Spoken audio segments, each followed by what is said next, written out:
Hi, welcome back. I'm Mindy Turner with the Curry County Cooperative Extension Service, your family and consumer science agent. And today we're continuing our series on spring gardening.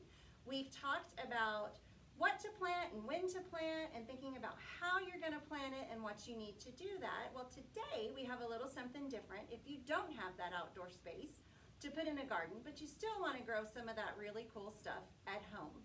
So I'm joined by Diana Wood. Diana is a program assistant here in the office with us, and one of her primary functions is doing curriculum within the classrooms.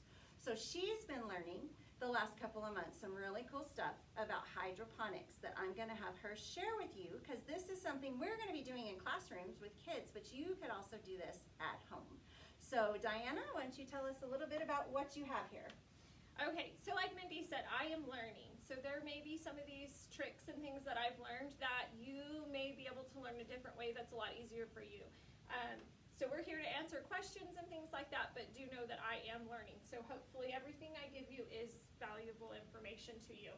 So we want it, whenever we're doing hydroponics, of course we're going to want to start our seedling process, because with everything we need to do that. And we can't go into the big system right away. That's not an option. We've got to start this plant and get it a little bit more mature.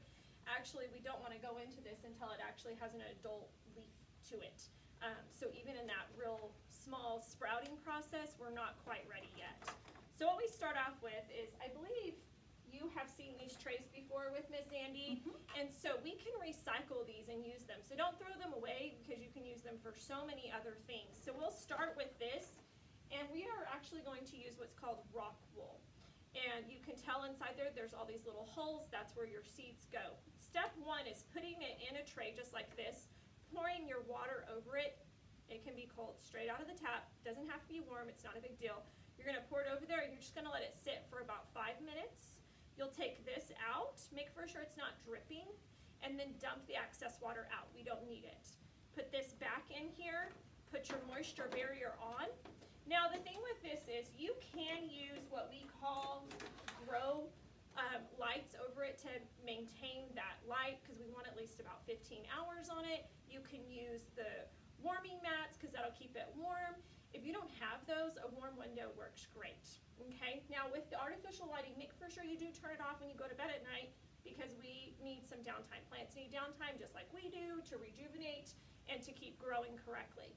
Now once they're in there, it'll take a few weeks. We're going to sprout, we're going to have those roots really coming out. The roots will grow through that rock wool and be there. You're going to want to introduce the pH system. So we use this fertilizer here.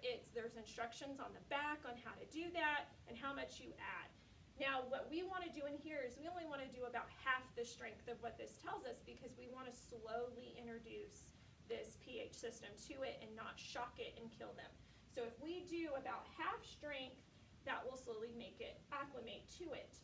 So again, we're still not going to there. We're going to be doing that for about another week, maybe even 2 weeks. It's whenever we have that adult leaf that we're finally ready, and we've got those long roots coming out that we're finally ready to move. Now once that happens, we will take our baskets here. This one is about 3 inches. Our rock wool, each square, is about 1.5 inches. So if we had this more mature plant with the adult leaf, the roots coming out of the bottom, we would then place it in here. Then we could take some of these rocks and put it around to stabilize it. Now these are actually called clay pebbles. Now we would absorb water, they absorb water really great. And one of the ways to prep these is to put them in a bowl full of water, let them sit for about an hour, and then put them around your rock wool and your plant to help stabilize that. That will help keep that moisture in a lot better too as you go into the system. So let's actually look at putting this system together. So as you guys can tell, I have a lid that I have pre-drilled the holes in. I did use a 3-inch hole saw to cut these out. I also have a hole here on the end, and that's going to be for our tubing, and I'll show you that here in just a minute what that looks like. Here's our tub. Now your tub is going to fill up at least 3/4, almost all the way full of water is where you're going to want it whenever you do that.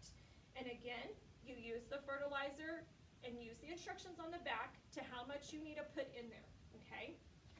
So then So just to make sure. Sorry. I understand. This is because there's no soil, correct? Exactly. Thank you. I guess I haven't said that. So this is an option of not using the soil, another way of growing. So one of the great things with the kids at the school is they're taught from an early age. The 3 things you have to grow something is soil, sun, and water. Well, this bucks that system, right? Because the nutrients from the soil isn't there, but it is in this fertilizer for the hydroponic system. So that's another aspect that we get to teach them is how all those nutrients still can come from this and teach them that. So if we start building this, we are going to want, because we don't have that soil and we are doing the water, we're going to want a bubbler system to go with our air pump that we use.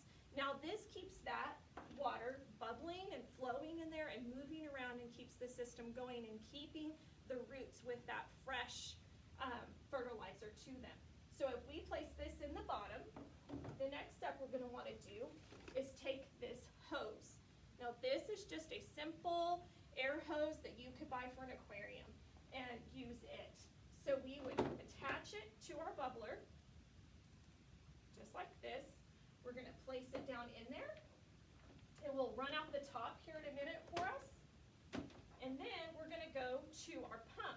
Now another step that we have in here is an air check. So we can cut our hose halfway, put this in there, and that can help you to just keep track of how it's working and moving along. So then that goes into our pump. I don't want to connect that just yet. Getting ahead of myself. So now, let's take our lid, that little hole I showed you, we're going to run it through that. I might need another hand to grab it. Can you grab that for me? All right. Now the lid goes on. So it's hanging over the side here, as you can tell. And you run it to your pump that then gets plugged in. Okay? So that would be plugged in. That will keep that bubbling stone, keeps it moving and breathing and circulating that water for us. Now, if we have all of our plants ready to go with the clay pebbles, we're sprouted with that mature leaf. They sit down in here very nicely. We make for sure the roots go down to the water and are in the water. That's really important. The roots have to touch the water. So each one of these, I have 8 in this one. Now, the reason why I'm able to have 8 in this particular one is because they say that you need to have about 3 inches between the plants at the base. So I've measured angles and this way that I'm 3 inches apart and I have enough room for them to grow and develop. Now, one of our biggest things that we have to do within this is test the pH system. So in using this, you've got to maintain a good level. So it's about 5.5 to 6 is what you want. The recommended is to check it about every 3 days or so. So you really got to stay on top of it, make for sure that your plants are getting the nutrients they need, because if that drops or rises, it is going to affect your plants. And it's just like Zandy talked about with our soil having too much fertilizer and burning your plants. You can do the same thing with the fertilizer you're putting in your water. Absolutely. So let's go ahead and take this. We're going to bring it over here. Got it. And we've put together our system here. So you guys can see this. All right. So we've put together this system here with PVC piping to hang our light. And this is a grow light panel. It actually has 3 different colors to it. I believe it's blue and like a red and a regular light color that you would see. And so it helps. The recommended height above your plants is anywhere from 4 to 3 feet in there. So I've got measured out, I'm just right at 3 feet from the bottom of this panel to the bottom, or to the top of my tub. So with this system. This is a pretty easy system to put together. If you guys have any questions and want to know how we did this or the measurements, we do have that available for you guys. So what we want to do in plugging in our light and plugging in we're going to plug in the pump will always stay going. We don't need to turn that off. But with the light, whenever we go to plug it in there, we want to set a timer. We want the light to be on for about 15 hours, but then it needs to be down for like 8 to 10 hours. It's got to rest. Again, it's got to rejuvenate just like we do. That's a really important step that we don't want to miss at all.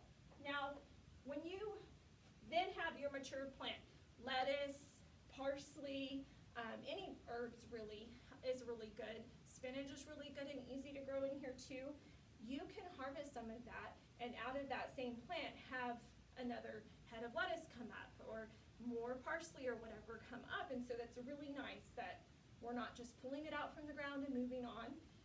You can also take this, have a mature plant, and move it out to the garden from here as well. It doesn't have to stay inside, but you can go all the way to harvest with this in your house. So if you don't have the room outside, it's really great for that as well. I feel like I'm missing something. Is there anything I've missed, Miss Mindy? I don't think so. I think I'm starting to understand. This is the first time I've gotten to see how the whole system works together. But we did talk about you can actually purchase or build your own smaller than this. Obviously, we're working on these for classroom size. Yes. That's a lot of plants. But there's kits that come that are tabletop size. I've had some friends that had it's like a tower Yes. that has some lights in it, that are kits you can purchase to put together so that you can have your stuff grow inside. Now I will say, because I got corrected on this one, this is hydroponics. It's the air circulating within the water, and we're adding the nutrients. This is not aquaponics, which does use water to grow, but you have to have some kind of a critter in there to create the environment, and that's what provides the nutrients. So they use shrimp or certain kinds of fish. You can't just put it on top of your aquarium and have it work. But so aquaponics is its own thing as well, if that's something you're interested in.